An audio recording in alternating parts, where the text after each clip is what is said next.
আমি একটি কথা থেকে অন্যদিকে গিয়েছিলাম যে এক ভদ্র মহিলা আমার কাছে এসেছেন ইসলাম গ্রহণ করবার জন্য। আমি তাকে জিজ্ঞাসা করলাম, এফিডেভিট সব কমপ্লিট করেছেন এবং আইনি সমস্ত পদক্ষেপগুলো শেষ করেছেন, বললাম যে আপনি ইসলাম কেন গ্রহণ করবেন? যারাই আমার কাছে এই টাইপের আসে আমি জিজ্ঞেস করি, কারণ আমার তো জানা আছে যে বাংলাদেশের আমাদের মানুষের প্র্যাকটিস দেখে তো তার ইসলাম গ্রহণ করার কথা না, আরো ইসলাম থেকে পালানোর কথা। কেন গ্রহণ করেছেন? তো তিনি বললেন, ইসলাম সম্পর্কে আমি বই পড়েছি, এই বই আমাকে প্রভাবিত করেছে। আবার কোনো কোনো ব্যক্তিকে আমি দেখেছি, তাদের ব্যক্তিত্ব দেখে, নিশ্চয়ই সেরকম ব্যক্তিত্ব খুবই কম, দেখে আমি প্রভাবিত হয়েছি। গোটা পৃথিবীতে আপনারা বিশেষ করে পশ্চিমা দুনিয়ার খবর রাখবেন নিশ্চয়ই, সেখানে প্রতিদিন ইসলামে আসা মানুষের সংখ্যা বেড়ে চলেছে এবং পুরুষদের চাইতে মেয়েদের মধ্যে ইসলাম গ্রহণের সংখ্যা অনেক বেশি, প্রবণতা অনেক বেশি। কেন? যেখানে নারী অধিকার নিয়ে এত কথা বলা হয়, নারীদের অধিকার দেওয়ার জন্য এত আয়োজন নেওয়া হয়, এত উদ্যোগ নেওয়া হয়, সেই সমাজে কেন, সেই সমাজের নারীরা কেন ইসলামে আসছে এবং সেখানকার মুসলমানরা কেন ইসলামে আসছে, এই বিষয়টা নিয়ে আমি একটু স্টাডি করার চেষ্টা করলাম। আমার কাছে দুটি জিনিস পরিষ্কার হয়েছে। নাম্বার এক, তারা কোরআন পড়ে। যারাই ইসলামের পথে এসেছে তাদের বেশিরভাগ মানুষ কোরআন পড়ে ইসলামে এসেছে। এবং ওমর রাদিয়াল্লাহু তাআলার কথা আপনারা জানেন, গোটা পৃথিবীর ইতিহাসে প্রবাদ তুল্য শাসকদের একজন, ন্যায় বিচার প্রতিষ্ঠার ক্ষেত্রে দৃষ্টান্ত স্থাপন করা মানুষদের একজন, সে ওমর রাদিয়াল্লাহু তাআলা আনহু। তার ইসলাম গ্রহণের ইতিহাসও আপনারা জানেন।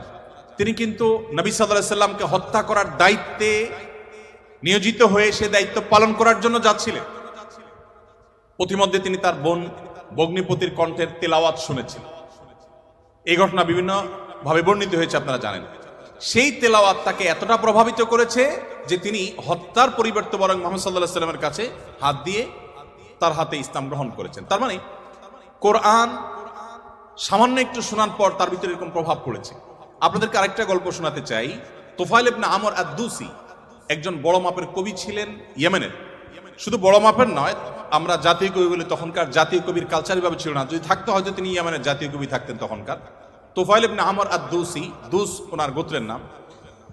উনি যেহেতু বড় সাহিত্যিক এবং কবি ছিলেন এবং সেই সময়ে কবি সাহিত্যিকদের অনেক কদর ছিল, বড় বড় রাজদরবারগুলোতে কবি সাহিত্যিকদেরই পদচারণা সবচেয়ে বেশি ছিল এবং সবচেয়ে বড় পুরস্কারগুলো তারাই জিততেন।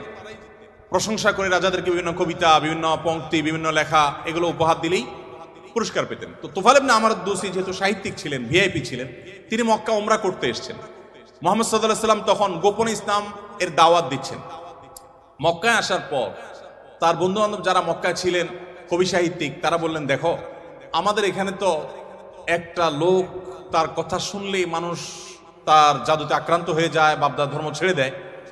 তো তোমার ব্যাপারে আমরা আশঙ্কা করছি যে তুমি এরকম অবস্থার মধ্যে পড়তে পারো। তাহলে একটা বুদ্ধি হলো, তুমি কানের মধ্যে তুলো দিয়ে রাখো, দোনো কানের ফুটো এমন ভাবে বন্ধ করে দাও যে তুমি উমরা যখন করবা, তওয়াফ করবা, সাই করবা, এই টাইমে যাতে ওই ভদ্রলোকের কোনো কথা তোমার কানে না আসে, অ্যাটলিস্ট এই সময়টা তুমি এভাবে একটু পার করো। তিনি তাদের পরামর্শ অনুযায়ী দোনো কান বন্ধ করে ফেললেন এবং তিনি ওইভাবে কিন্তু উমরার কাজ শেষ করলেন। একটা পর্যায়ে তার মনে হলো যে আমি এত বড় সাহিত্যিক মানুষ, বুদ্ধিজীবী মানুষ, পড়াশোনা করা মানুষ, একটা মানুষ কথা বলবে আর আমি গলে যাব, ভুলভাল বললেও আমি সেটা মেনে নিব, আমি তো এত অর্বাচীন না, আমাকে এত ভয় কেন পেতে হবে। তিনি কানের তুলোটুলো খুলে ফেলে দিলেন এবং এরপর তিনি হারামের কোন এক জায়গা থেকে কোরআনের কিছু আয়াতের অংশ বিশেষ তার কানে আসলো। আসার পর তিনি সাহিত্যিক মানুষ, বুঝলেন যে এটা তো এই মানের ভাষা, এই মানের সাহিত্য, এটা তো কোনো মানুষের রচনা হতে পারে না, বা এই ধরনের রচনা তো আমি আগে পড়ি নাই, এটা তো একটু ব্যতিক্রম মনে হচ্ছে। তিনি তখন মুহাম্মদ সাল্লাল্লাহু আলাইহি সাল্লামকে অনুসরণ করতে শুরু করলেন। পেয়ে গেলেন আলী রাদিয়াল্লাহু তাআলাকে, সম্ভবত আলীরই তেলাওয়াত শুনেছেন। তখন আলী রাদিয়াল্লাহু তাআলাকে বললেন, দেখো আমাকে তার কাছে নিয়ে যাও, মুশকিল হলো আমার বন্ধু বান্ধবরা দেখলে তো আমার জাত যাবে, বা তারা আমাকে এমন আছে টর্চারও করতে পারে, তাহলে এক কাজ করো, নিয়ে চলো। আলী রাদিয়াল্লাহু সামনে সামনে যাচ্ছেন, উনি পিছিয়ে পিছিয়ে যাচ্ছেন। যে পরে তিনি ইসলাম গ্রহণ করলেন এবং তিনি অনেক টর্চারের মুখোমুখি হলেন। তার মাধ্যমে ইয়েমেনে ইসলাম ঢুকে, প্রথম ব্যক্তি ইয়েমেন থেকে ইসলাম গ্রহণ করা। আমি আপনাকে 50টা ঘটনা শোনাতে পারবো যে মানুষগুলো ইসলাম গ্রহণ করেছেন শুধুমাত্র কোরআন স্টাডি করে, কোরআন পড়ে। আমি আপনাদেরকে আজকে আহ্বান করে যেতে চাই, বাই চান্স মুসলমান আমরা যারা আছি, আমরা একটু ইসলামটাকে বোঝার চেষ্টা করি, আমরা ইসলামটা একটু জানার চেষ্টা করি। আমরা অনেকে মনে করি কোরআন, হাদিস এগুলো হুজুরদের সাবজেক্ট, এগুলো শুধু ওনারা পড়বেন, আমরা শুধুমাত্র হুজুরদের মুখের দিকে তাকিয়ে থাকবো আর শুনবো। আপনি সেই ধর্মের অনুসারী, যে ধর্মের প্রথম নির্দেশ কিন্তু নামাজ পড়া নয়, যে ধর্মের প্রথম নির্দেশ কিন্তু রোজা রাখা নয়, যে ধর্মের প্রথম নির্দেশ হলো ইকরা, তুমি পড়ো। আপনি সেই ধর্মের মানুষ যেই ধর্মে আপনাকে জ্ঞান ভিত্তিক দিন আপনাকে গ্রহণ করতে বলা হয়েছে। আল্লাহ সুবহানাহু ওয়া তাআলা কোরআনে বলেছেন ফাআলাম আন্নাহু লা ইলাহা ইল্লাল্লাহ। ইমাম বুখারী রাহমাতুল্লাহ আলাইহি কোরআনের পর সবচেয়ে বড় বিশুদ্ধতম আপনার ব্যাখ্যা গ্রন্থ, সেখানে আল্লাহ রাব্বুল আলামিন যে কোরআনে আয়াতে বলেছেন এর আলোকে ইমাম বুখারী রাহমাতুল্লাহ একটা অধ্যায় রচনা করেছেন। আপনারা জেনারেল ব্যাকগ্রাউন্ডের মানুষ, আপনাদেরকে আমি কিছু এমন তথ্য দিতে চাই যেগুলো হয়তো আপনাদের জানা নেই, এবং সেটা এই জন্য দিতে চাই যে মুসলমানদের জ্ঞান বিজ্ঞানের চর্চা কোন লেভেলে ছিল, বিজ্ঞান তো বটে, সাধারণ জ্ঞানের চর্চাও কোন লেভেলে ছিল। ইমাম বুখারী রাহমাতুল্লাহর যে বুখারী শরীফের কথা আপনারা শুনেন, এই বুখারী শরীফ এটার যে শুধু ইয়েগুলো আছে, টাইটেলগুলো আছে, অধ্যায় এবং পরিচ্ছদের যে শিরোনামগুলো আছে, শুধু এই শিরোনামগুলোর ব্যাখ্যায় ভারতবর্ষের লেখক আছে, সারা ওয়ার্ল্ডের অন্যান্যগুলো বাদই দিলাম। শাইখুল হাদিস জাকারিয়া রাহমাতুল্লাহ আলাইহি ভারতের সাহারানপুরের উত্তরপ্রদেশের, তার লেখা আত-তারাজুম ওয়াল আবওয়াব আছে। আপনার এই টেবিলের এই মাথা থেকে মাথা পর্যন্ত হয়ে যাবে সবগুলো ভলিউম রাখলে। এতগুলো ভলিউম ভর্তি কিসে? শুধুমাত্র সহিহ বুখারীর শুধুমাত্র যে টাইটেল বা শিরোনাম আছে তার ব্যাখ্যা। এবং এগুলো এতটা একাডেমিক এবং এতটাই আপনার ডিপ নলেজের বিষয় এবং এলমি বিষয়, একাডেমিক বিষয়, যে আপনি যদি এখানে প্রবেশ করেন তাহলে আপনি এটার ভেতরে শুধু ঢুকতেই থাকবেন এবং সামনে আগাতে থাকবেন। এটা আমাদের ঐতিহ্য। যাই হোক, তো ইমাম বুখারী রাহমাতুল্লাহ আলাইহির একটা অধ্যায়ের শিরোনাম ছিল এরকম যে তিনি লিখেছেন বাবুল কাউলি বিল ইলমি, বাবুল ইলমি ক্বাবলাল কাউলি ওয়াল আমালি বি। অর্থাৎ সে অধ্যায় এখানে রচনা করা হচ্ছে যে অধ্যায়ে প্রমাণ করা হবে ইসলাম কোনো কথা বলবার আগে, কোনো কাজ করবার আগে মানুষকে সেটা জানার নির্দেশ করে। অর্থাৎ আগে জ্ঞান অর্জন করো, তারপরে তুমি করো। ইভেন আল্লাহ সুবহানাহু ওয়া তাআলা কোরআনে বলছেন ফাআলাম আন্নাহু লা ইলাহা ইল্লাল্লাহ, আল্লাহ ছাড়া সত্যিকার ইবাদতের উপযুক্ত আর কেউ নেই, এই কথার জ্ঞান তুমি অর্জন করো। দেখুন, আল্লাহ সুবহানাহু ওয়া তাআলা কিন্তু বিশ্বাসের কথাটাই বলছেন, কিন্তু জ্ঞান দিয়ে বলছেন। তার মানে তুমি জানো কেন আল্লাহ ছাড়া সত্যিকারের কেউ ইবাদতের উপযুক্ত থাকতে পারে না, কেন একাধিক স্রষ্টা থাকতে পারে না, কেন তুমি সেই জিনিসটা জানার চেষ্টা করো। কেন বলতে আমি এখানে আল্লাহ সুবহানাহু ওয়া তাআলা দর্শন জানতে নির্দেশ করেছেন তা নয়, আল্লাহ বলেছেন যে এই বিষয়ের স্বচ্ছ ধারণা এবং ইলম যেন আমাদের মধ্যে আসে। কিন্তু দুঃখজনক, আমরা কোরআন পড়ি না, আর পড়লেও বুঝে পড়ি না। পৃথিবীতে সবচেয়ে বেশি পাঠ করা হয় যে গ্রন্থ সেটা কোরআন। কোরআনের চাইতে বেশি পাঠ করা হয় সর্বযুগে সর্বকালে এরকম আরেকটি গ্রন্থ পৃথিবীতে নেই যে এত বেশি পরিমাণে পাঠ করা হয়। আর দুঃখজনক সত্য এটাও যে পৃথিবীতে না বুঝে পাঠ করার ক্ষেত্রে কোরআনের চাইতে আর বিকল্প বা আরেকটা গ্রন্থ আপনি খুঁজে পাবেন না। কোরআনই একমাত্র গ্রন্থ যে আমরা মুসলমানরা সেটাকে না বুঝেই শুধুমাত্র পড়ি। হ্যাঁ, কোরআন না বুঝে পড়লেও আপনি সওয়াব পাবেন, এটা একটা কাজ হবে।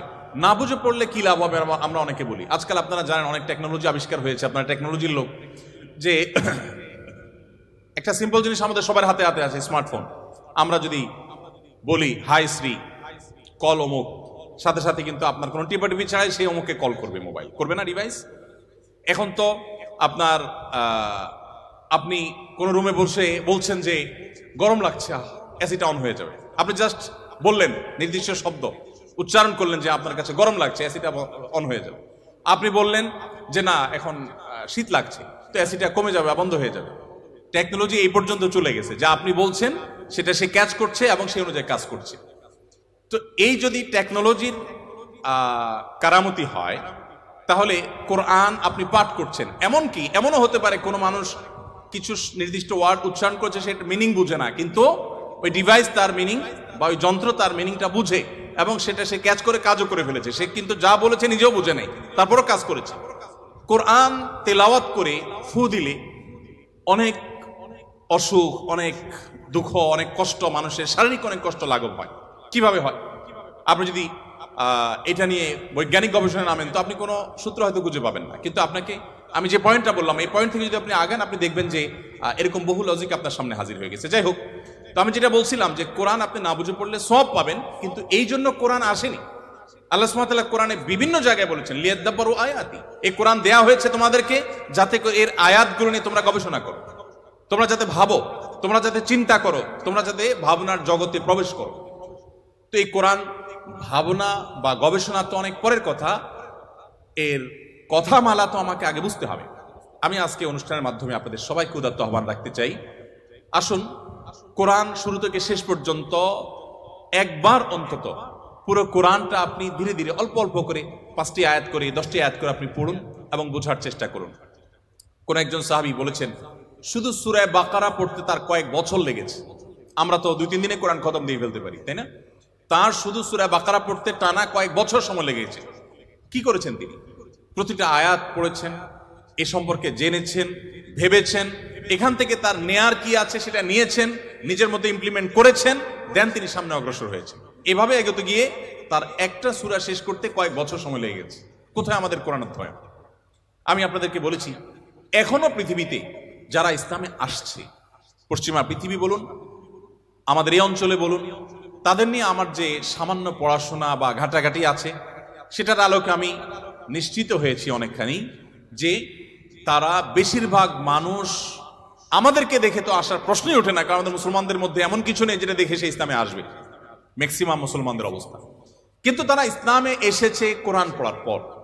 ফ্রান্সের একজন পলিটিশিয়ান, তিনি কট্টর ইসলাম এবং মুসলমানদের সমালোচক ছিলেন এবং বিদ্বেষ পোষণ করতেন রীতিমতো।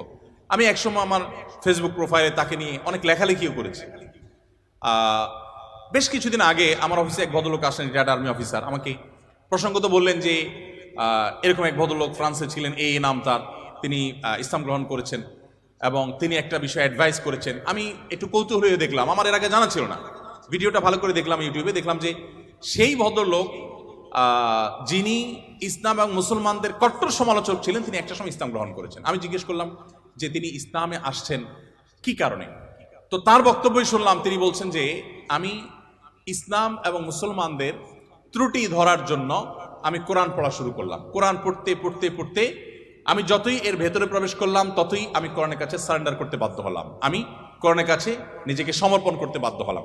তো আলহামদুলিল্লাহ, তিনি যেভাবে ইসলাম গ্রহণ করেছেন এবং আলোকিত হয়েছেন কোরআন দ্বারা, আমার বিশ্বাস আমরা যদি অ্যাজ এ মুসলিম আমরা পড়াশোনা করি মুসলিম হই, আমরা বুঝে শুনে মুসলিম হই, আমাদের ইসলাম গ্রহণটা যদি বাই চান্স না হয়ে বাই চয়েস হয়, অর্থাৎ আমরা জেনে শুনে মুসলমান হই, তাহলে সেটা আমাদেরকে অনেক বেশি উপকার দিবে। আপনারা অনেকে জানেন কবরে বা আপনার আলমে বারজাক, কবর না বলে বলতে পারি আমরা আলমে বারজাক, মৃত্যুর পরবর্তী যে জগৎ, সেখানে মানুষের দেহাবশের যেখানে যে অবস্থায় থাকে সেখানে কিছু প্রশ্ন হবে। এই প্রশ্নের মধ্যে শেষ সম্পূরক প্রশ্ন থাকবে, মা আলামাকা ও মা আদরাকা, তুমি কোত্থেকে জানলে, কিভাবে জানলে? তার মানে ইসলাম চায় আমি যা জানবো ইসলামের কথা, সেটাও জ্ঞান ভিত্তিক জানবো এবং গ্রন্থভিত্তিক জানবো, জেনে শুনে আমি বিশ্বাস করবো। আল্লাহ আমাদেরকে সে তৌফিক দান করুন।